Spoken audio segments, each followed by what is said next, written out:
Olá, turma! Hoje daremos continuidade à nossa série de aulas do curso básico de Mecânica dos Sólidos. O objetivo de aprendizagem de nossa aula de hoje é calcular força resultante em 3 dimensões. Eu me chamo Francinaldo e sejam todos bem-vindos a esta nossa quinta aula.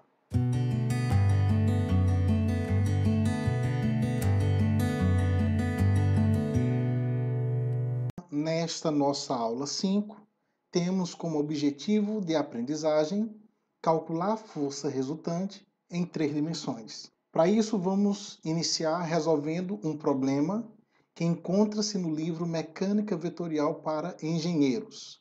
O problema diz o seguinte: uma seção de um muro de concreto é temporariamente segurado pelos cabos mostrados na figura abaixo.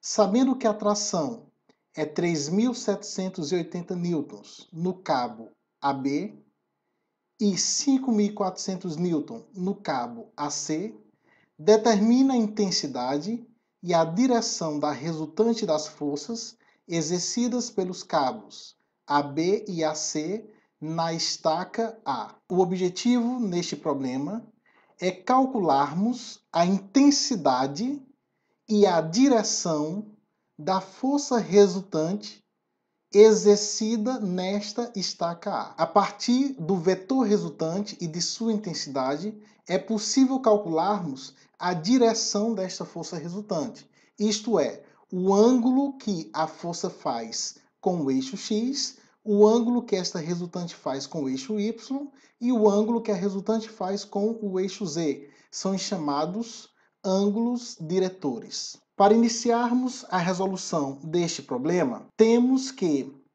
considerar um sistema de referência. Então, turma, veja só. Vamos considerar que o nosso sistema de referência está de tal forma que este é a origem do sistema de referência e aqui nós temos os 3 eixos, o eixo X, Y, Z. Vale a pena ressaltar que uma vez que você adota a origem para o seu sistema de referência, os eixos eles são nomeados sempre seguindo uma ordem cíclica. Isto quer dizer, uma vez que você considera o eixo X, o outro eixo no sentido anti-horário necessariamente deve ser o eixo Y e o outro eixo no sentido anti-horário necessariamente deve ser o eixo Z. Então, por exemplo, se nós considerarmos aqui como sendo o eixo X, então no sentido anti-horário, o outro eixo deve ser o Y e no sentido anti-horário, o outro eixo deve ser o Z. Então temos aqui a origem desse nosso sistema de referência XYZ, onde cada eixo forma um ângulo de 90 graus entre si, ou seja, tais eixos são mutuamente perpendiculares.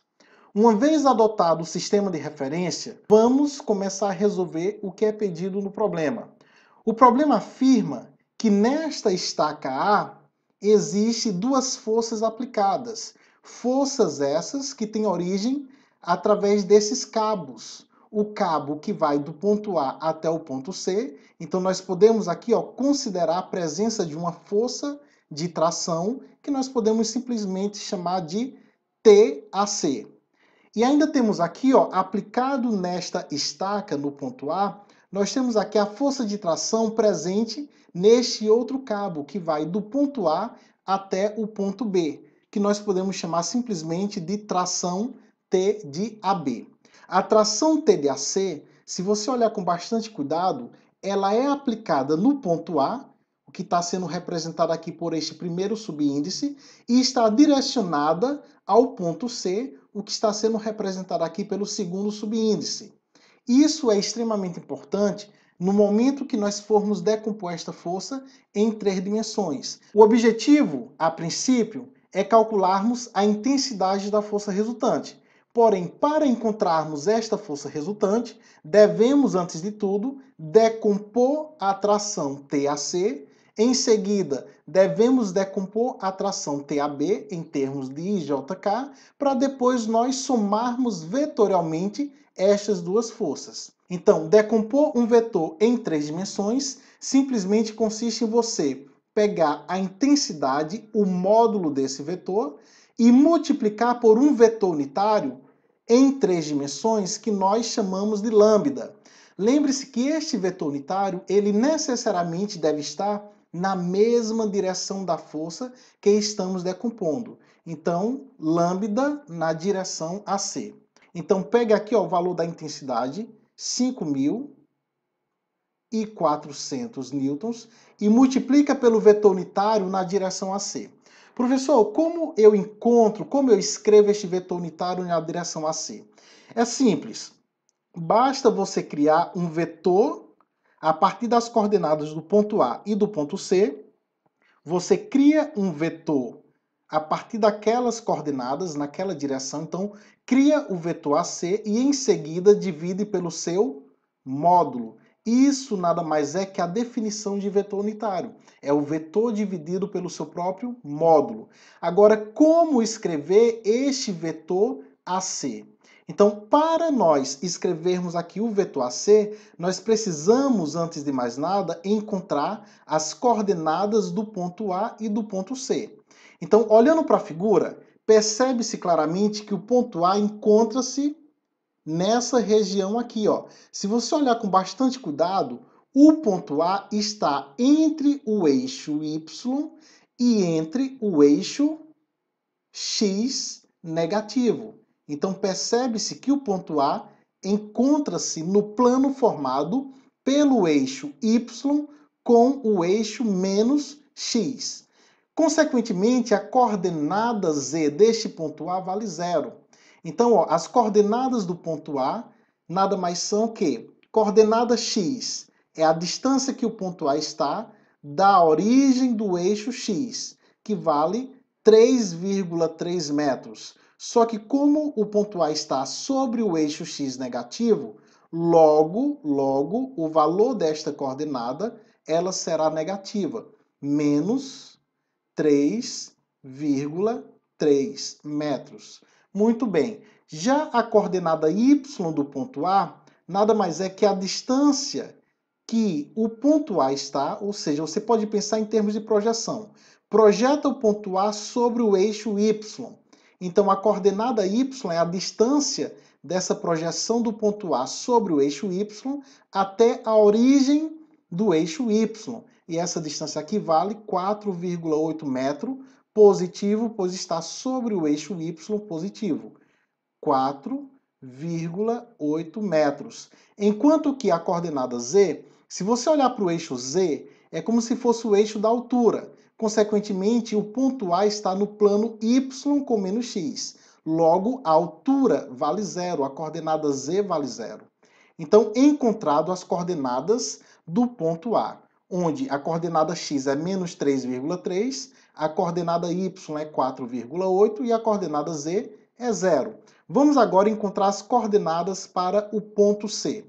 Cadê o ponto C? Vamos procurar o ponto C. Se olharmos com atenção, o ponto C encontra-se na quina superior direita do muro. Percebe-se claramente que este ponto C está entre o eixo negativo X com o eixo positivo Z. Então, o ponto C está no plano formado pelos eixos menos X com Z. Consequentemente, qual coordenada que vale zero? A coordenada Y vale zero. Qualquer ponto sobre este muro possui coordenada Y igual a zero, uma vez que o ponto estará no plano formado entre os eixos menos X com o eixo Z. Então, vamos agora para a coordenada X do ponto C. Então, se você projetar esse ponto C sobre o eixo X, você percebe que o ponto C está distante 8,1 metros da origem do eixo X, só que sobre o eixo X negativo. Então, a distância da projeção do ponto C sobre o eixo X até a origem do mesmo eixo vale 8,1 metros. Então, a coordenada X é igual a menos 8,1 metros. Muito bem, enquanto que a coordenada y, se nós olharmos aqui, devido o ponto C estar no plano formado, pelos eixos menos x e mais z, então a coordenada y necessariamente vai ser igual a 0. Enquanto que a coordenada z é a altura do muro, ou seja, 2,4 metros. Se você projetar aqui o ponto C sobre o eixo z, fica fácil de visualizar em 3 dimensões que a coordenada z para o ponto C é exatamente o tamanho do muro, que é 2,4 metros. Positivo, pois está sobre o eixo z, positivo. Uma vez encontrado as coordenadas do ponto A e do ponto C, então fica simples nós calcularmos o vetor AC. Professor, como faremos para encontrar este vetor AC? Basta subtrair as coordenadas do último, que é o ponto C, menos as coordenadas do primeiro, que é o ponto A. Então vai ficar algo mais ou menos desse tipo. Coordenada x de C menos a coordenada x de A na direção Y. Em seguida, coordenada y de C menos a coordenada y de A na direção J. E, por fim, coordenada z de C menos a coordenada z de A na direção K. Consequentemente, quem será o vetor AC? O vetor AC será igual a coordenada x de C é menos 8,1, menos a coordenada x de A, que é menos 3,3. Atenção, galera, aqui para esta continha aqui, para vocês não errarem. Nós queremos subtrair a coordenada x de C, que é menos 8,1, menos a coordenada x de A, que é menos 3,3.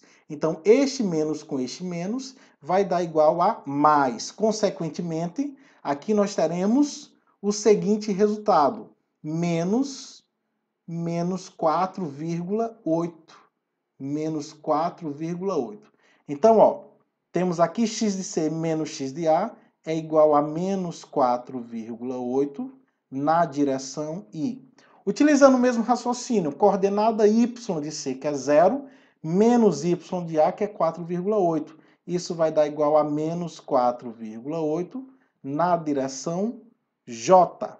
E agora nós vamos fazer a coordenada z de C menos a coordenada z de A. A coordenada z de C vale 2,4, enquanto que a coordenada z de A é 0. Logo, 2,4 menos 0 é igual a mais 2,4 na direção K. Muito bem, com isso nós construímos o vetor AC. O que é que nós devemos fazer agora? Devemos agora calcular o módulo do vetor AC. Logo, o módulo do vetor AC nada mais é que a raiz quadrada de cada uma das componentes elevado ao quadrado.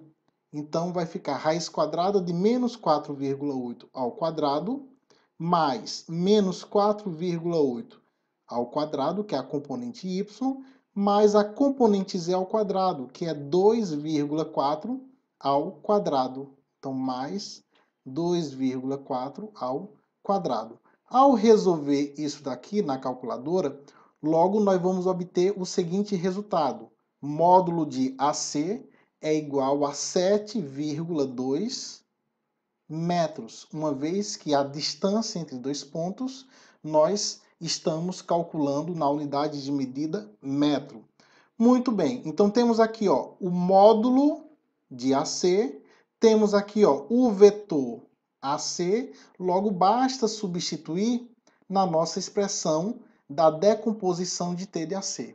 Então nós teremos 5.400 vezes o vetor AC dividido pelo módulo de AC.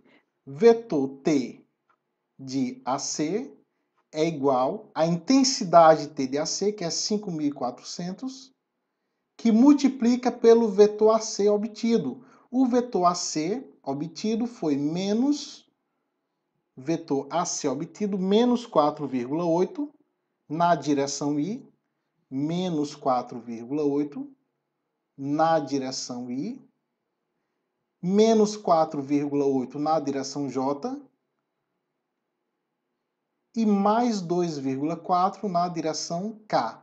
Esse foi o vetor a ser obtido.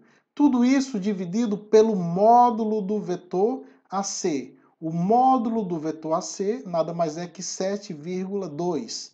Então, nós podemos aqui simplificar e já dividir diretamente 5.400 por 7,2. Isso daqui vai dar igual a 750.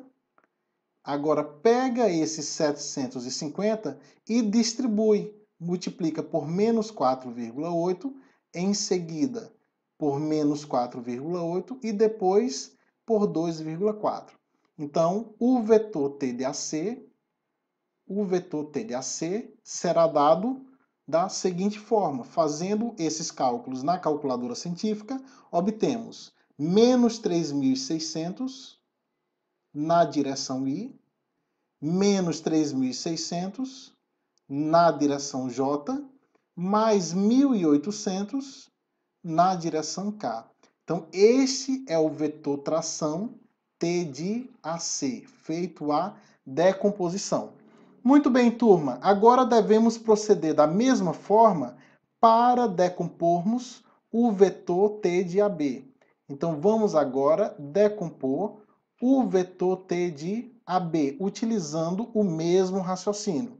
Então, para decompor um vetor em 3 dimensões, basta nós pegarmos o módulo desse vetor. Então, tenho aqui o vetor T de AB, fazendo a decomposição em 3 dimensões, pega o módulo desse vetor T de AB e multiplica pelo vetor unitário em 3 dimensões, que nós chamamos de lambda. Só que este vetor unitário ele deve ser criado na mesma direção da sua força que você está decompondo, logo na direção AB. Dessa forma, nós teremos que o vetor T de AB é igual à intensidade T de AB, é 3.780. Isso é um dado da questão. Quem é o vetor unitário lambda de AB? Logo, como faremos para criar este vetor unitário? Basta aqui, criarmos um vetor a partir das coordenadas do ponto A e do ponto B.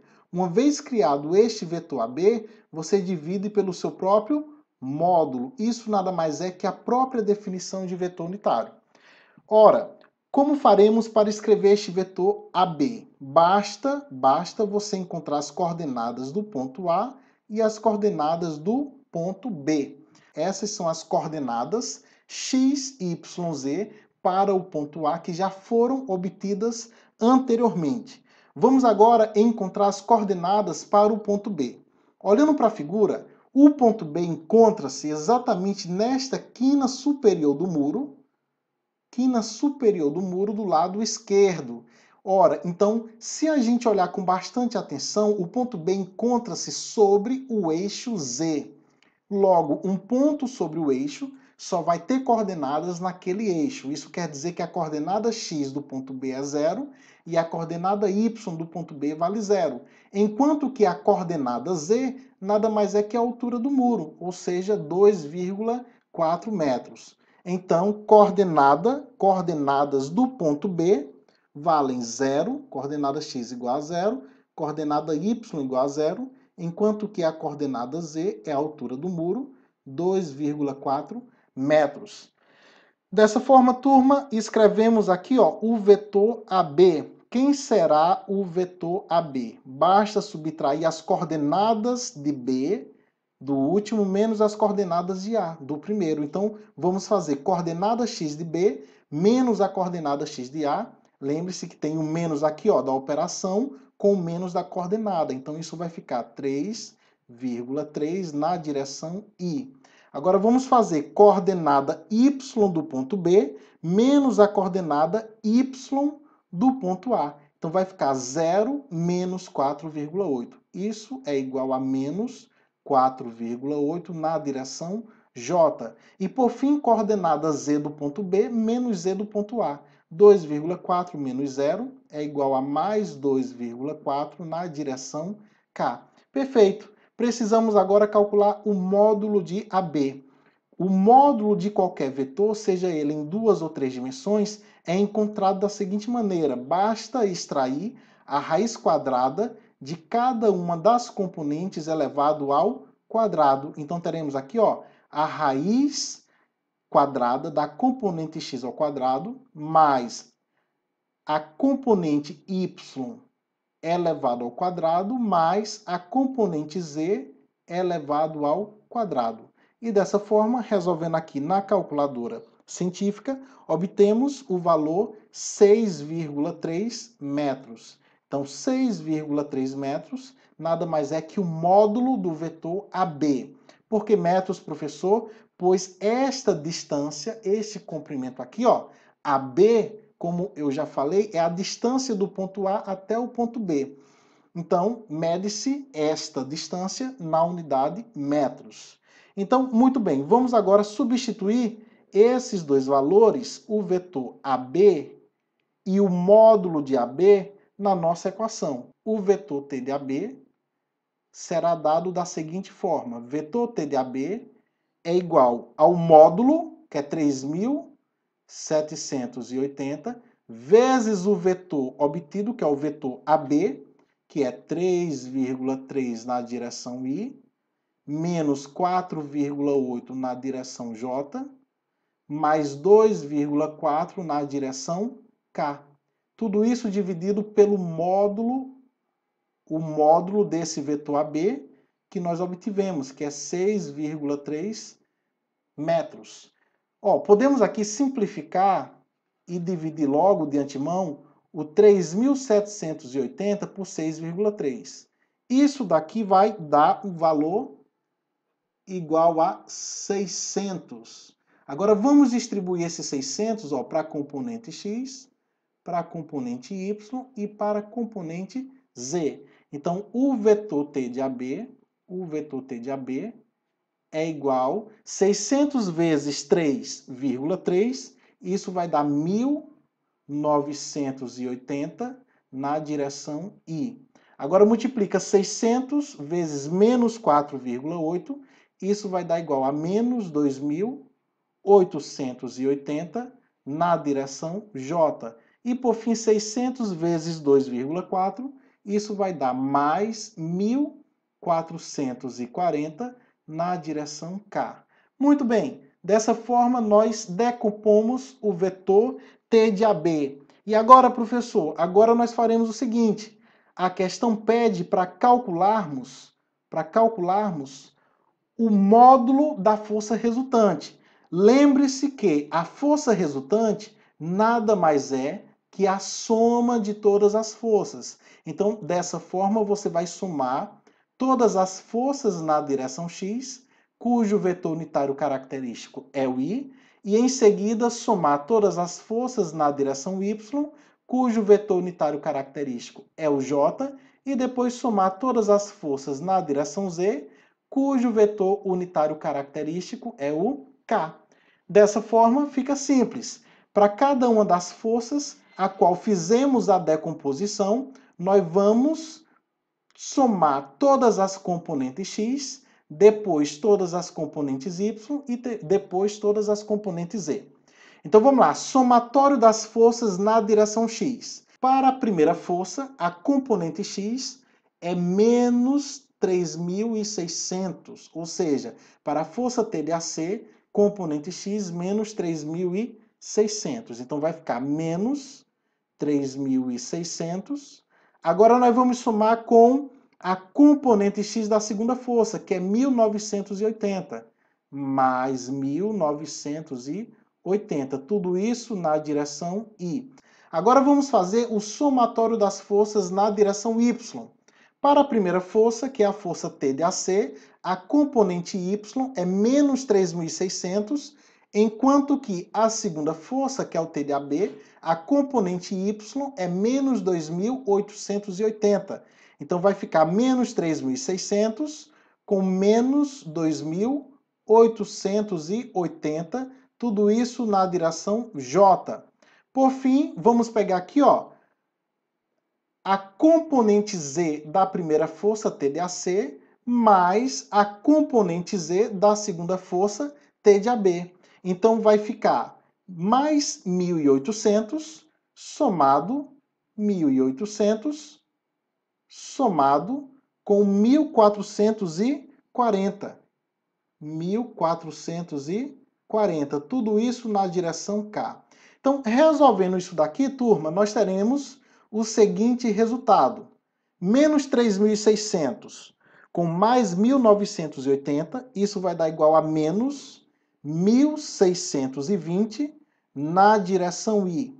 Agora, menos 3.600 com menos 2.880, isso vai dar menos 6.480 na direção J.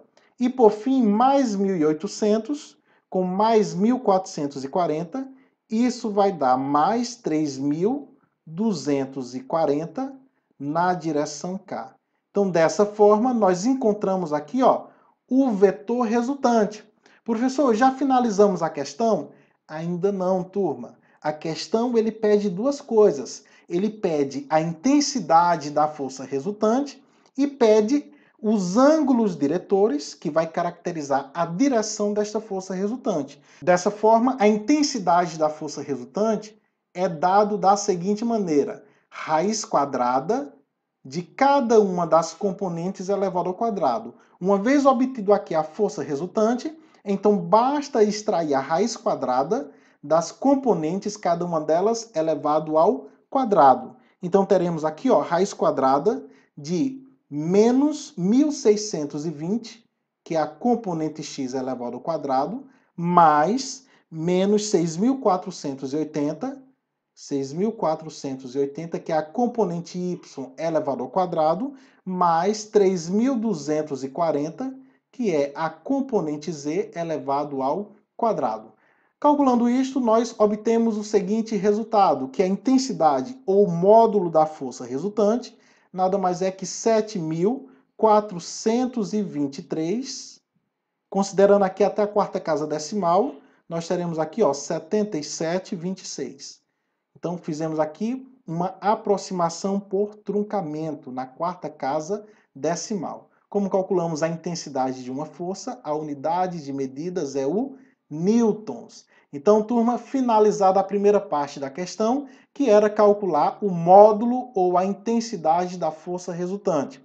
Vamos agora para a segunda parte da questão, o qual nós temos como objetivo calcular a direção da força resultante. Lembre-se que quando ele fala de direção, ele está querendo calcular os ângulos diretores, ou seja, θx, θy e θz. Queremos calcular a intensidade ou os valores dos ângulos diretores. Lembrando que, pela aula anterior, que foi a aula 4, nós fizemos todos esses cálculos detalhadamente. Então, já vou aqui, ó, utilizar os resultados demonstrados na aula anterior para calcular o primeiro ângulo, que é o ângulo θx, que representa o ângulo entre a força resultante e o eixo x. Como é que é calculado esse ângulo θx? É o cosseno a menos 1 da força resultante na direção x dividido pela intensidade dessa força resultante. Pessoal, lembrando que essa demonstração já foi feita na aula 4. Então, qualquer dúvida, dá uma voltadazinha aí na aula 4 para poder conferir a demonstração do cálculo dos ângulos diretores. Dessa forma, θx será o seguinte: será cosseno a menos 1 da componente x. Quanto vale a componente x, turma? Componente x da força resultante é menos 1.620. Então vai ficar menos 1.620 dividido pela intensidade da força resultante, que é 7.423,7726. Lembre-se de configurar sua calculadora para graus, ou seja, para DEG. Resolvendo aqui, nós obtemos que o ângulo entre a força resultante e o eixo x é igual a 102,6043 graus, ou seja, o ângulo entre a força resultante e o eixo x.